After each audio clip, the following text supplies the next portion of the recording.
কান্তিপুর থেকে ট্রেনে উঠেছি প্রায় ঘন্টা দুয়েক হলো। বদলির চাকরি, মাস কয়েক অন্তর অন্তর হুকুম এলেই আমায় বাক্স প্যাটরা গুছিয়ে বেরিয়ে পড়তে হয়। এই নিয়ে তাও কমপক্ষে 7-8 বার বদলি হলো আমার। এত রাতে তল্পিতল্পা নিয়ে ছুটোছুটি করে ট্রেনে উঠতে হলো। তাড়াহুড়োয় জলের পাত্রটা আনতেই ভুলে গেছি। ট্রেনে যে কারোর কাছ থেকে জল চাইবো সে উপায়ও নেই। রাত পড়তে না পড়তেই সবাই চাদর কম্বল চাপা দিয়ে ঘুমিয়ে পড়েছে। এখন কাউকে ডেকে তুলে জল চাইতে গেলেই নিঘাত জুতো নিয়ে তেড়ে আসবে। এদিকে তেষ্টায় গলা শুকিয়ে কাঠ হয়ে যাচ্ছে। দেখি পরের স্টপেজে এলে স্টেশন থেকে জল নিয়ে নেব। বলছি দাদা ভাই, 303 নম্বর সিটটা কোন দিকে একটু বলতে পারবেন?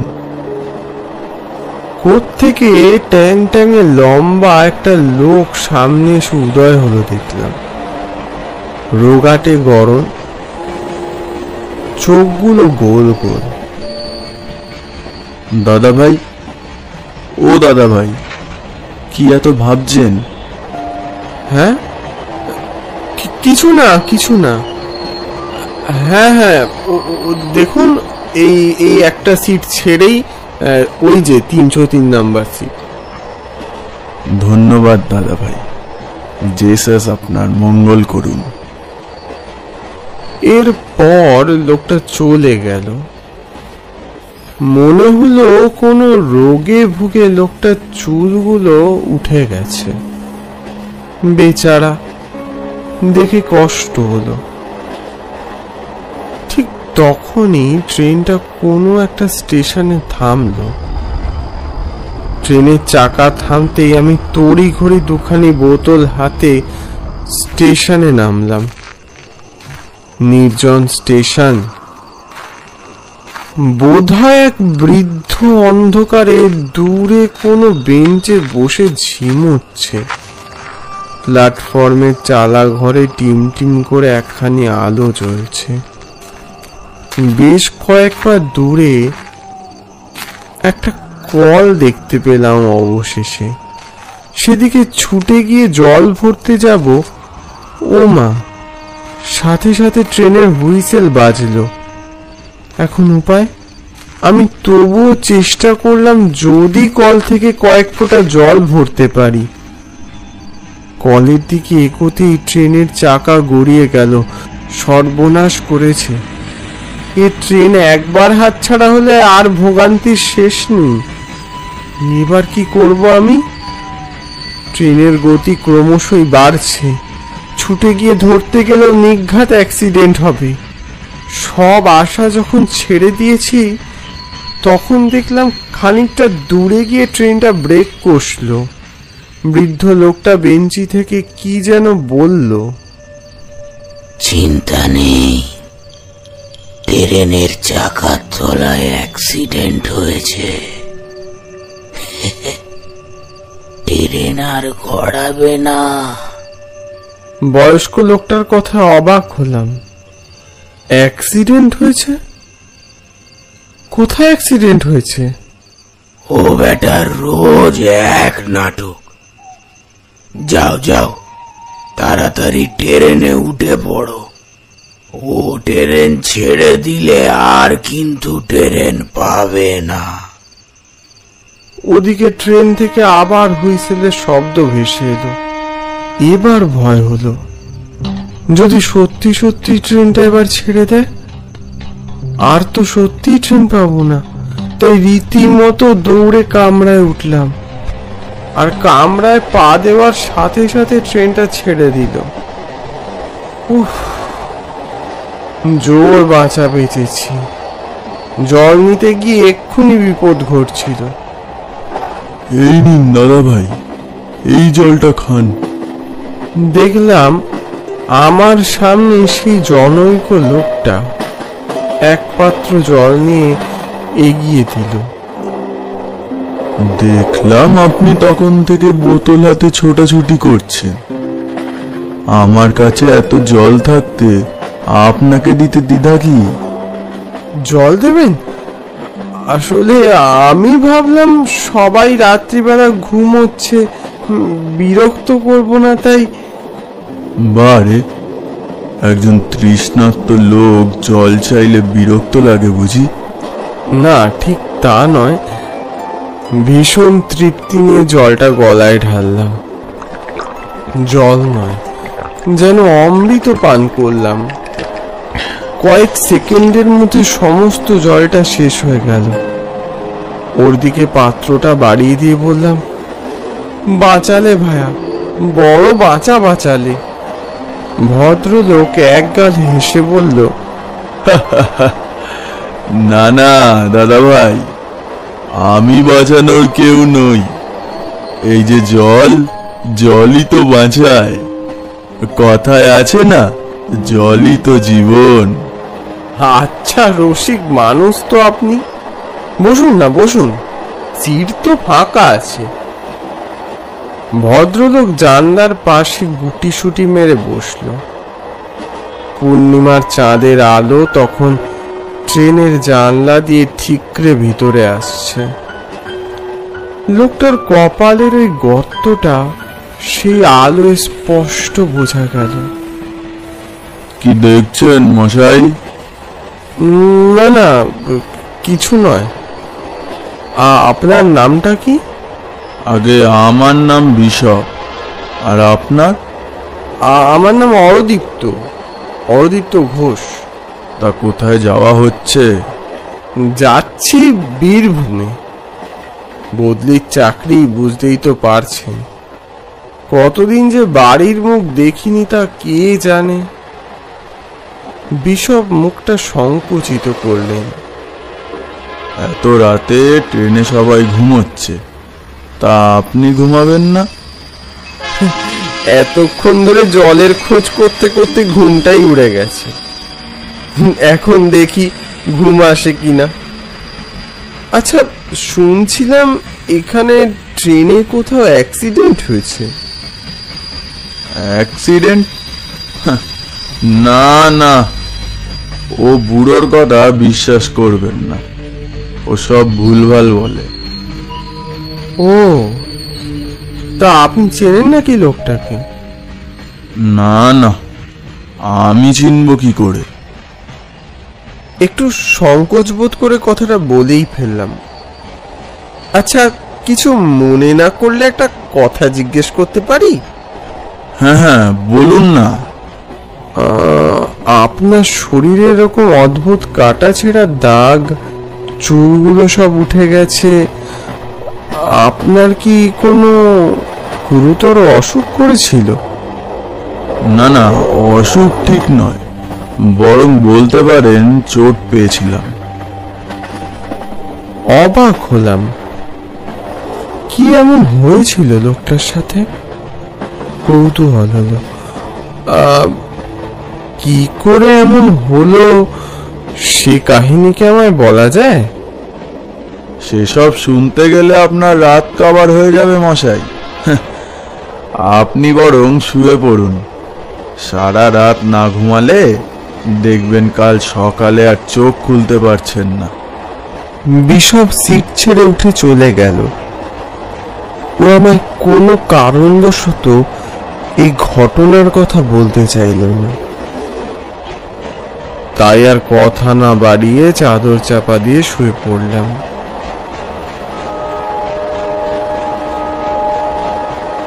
আধারের বুক চিরে ট্রেন প্রবল গতিতে ছুটছে। ট্রেনের ঝমঝম শব্দে বড্ড অস্বস্তি হলো। এপাশ ওপাশ করেও ঘুম কিছুতেই এলো না। দরজার পাশের বেসিনটা থেকে চোখ মুখ একটু ধুয়ে আসি। কল খুলে মুখ চোখে জলের ঝাপটা দিচ্ছিলাম। ঠান্ডা হাওয়ায় বেশ ভালো লাগছিল।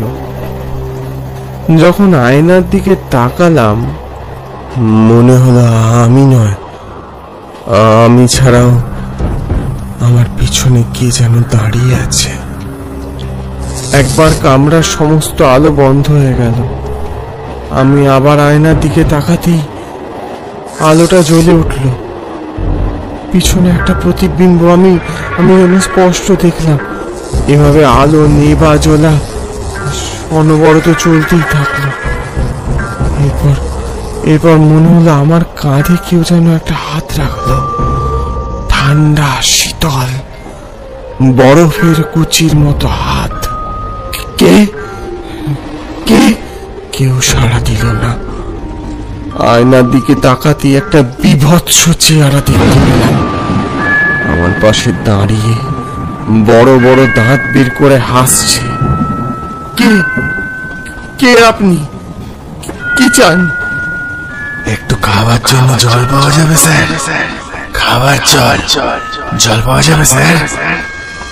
আমি এখানে খাবার জল কোথায় পাবো? এরপর ওই অবয়বের বিশ্রী ভয়ঙ্কর হাসি, বেসিনে লাল শোণিত ধারা। আমি যে চিৎকার করব, গলা দিয়ে এক বিন্দু শব্দ বেরোলো না। ঠিক সেই সময় কোন একটা স্টেশনে ট্রেনটা থামলো। আমি আমার গায়ের যত শক্তি আছে সমস্ত দিয়ে সে অদৃশ্য বাঁধনকে ছিন্ন করে দরজা দিয়ে এক লাফ দিলাম। ওরে বাবারে! শুনশান স্টেশনে পাগলের মতো ছুটে চললাম। শিয়াল, তক্ষক আর পেঁচার ডাক ছাড়া কোথাও কিচ্ছু শুনতে পেলাম না। এটা কোন স্টেশন?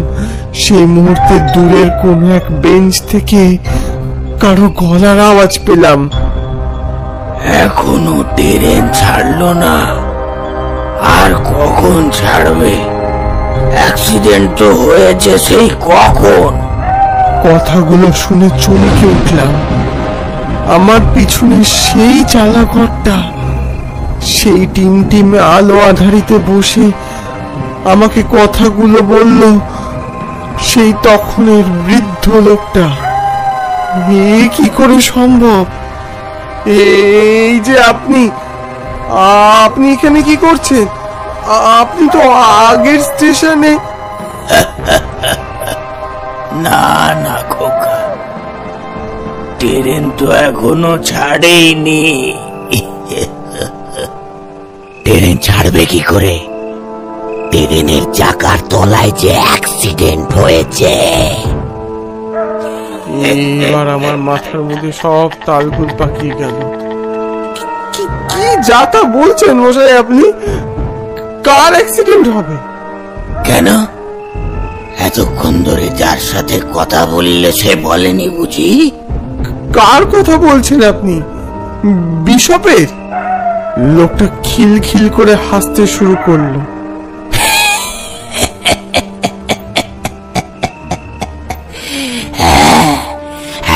আবার কার? দেখুন মশাই, আপনি আমায় শুধু শুধু ভয় দেখাবেন না বলে দিলাম।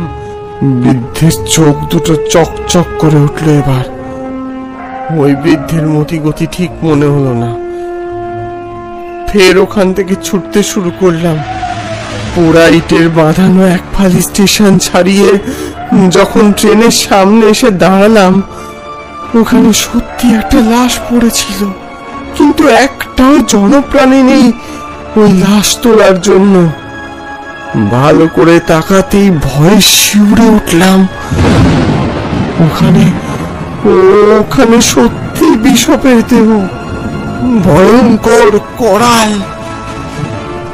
ট্রেনের আয়নায় যে মুখটা দেখেছিলাম, অবিকল সেই মুখের মতো। সাথে সাথে ওর চোখগুলো খুলে গেল। বিস্ফারিত সে দুটো চোখ আমার দিকে তাকিয়ে হাত বাড়িয়ে ও যেন বলছে, দাদা ভাই, আমাকে জল দাও। দাদা ভাই, আমি বাঁচতে চাই দাদা ভাই। ঠিক সেই মুহূর্তে ট্রেনের হুইসেল বেজে উঠল। ওদিকে কান দিও না দাদা ভাই, তুমি আমায় বাঁচাও। আমি বাঁচতে চাই দাদা ভাই, আমি বাঁচতে চাই। বছরের পর বছর ধরে আমি এভাবে মরতে পারবো না দাদা ভাই, আমায় বাঁচাও, আমায় একটু জল দাও দাদা ভাই। বিশপ ওখান থেকে কিছুতেই উঠলো না। ট্রেনটা ক্রমশ এগিয়ে এলো এদিকে। অগত্যা আমি ছুটতে যাব, পিছন থেকে একটা অদৃশ্য শরীর যেন বলে উঠলো, ওরে ওরে জল দে, জল দে, ওকে ওকে জল দে, পালাস না পালাস না পালাস না, জল দে ওকে, জল দে, বাঁচা ওকে। আমি আর কোনো দিকে না চেয়ে ছুটে চললাম।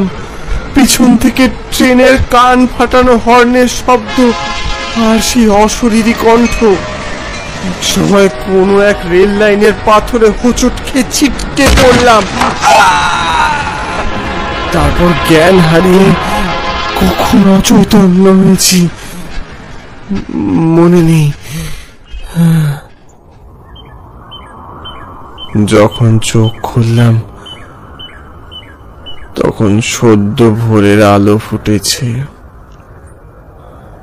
রেল লাইনের পাশে আমি পড়ে আছি। কিছু লোক আমায় ঘিরে কি সব যেন বলা বলি করছে, তবে এখানে আশপাশে কোনো স্টেশন দেখলাম না। কি ব্যাপার, আপনি এখানে এরম জায়গায় কি করে এলেন? আপনার মাথায় তো চোট। এই, কেউ ওনাকে হাসপাতালে নিয়ে যাওয়ার ব্যবস্থা করো গো। এখানে একটা স্টেশন ছিল না? স্টেশন? এখানে এখানে স্টেশন কোত্থেকে পেলেন? স্টেশন তো মাইলটাক দূরে।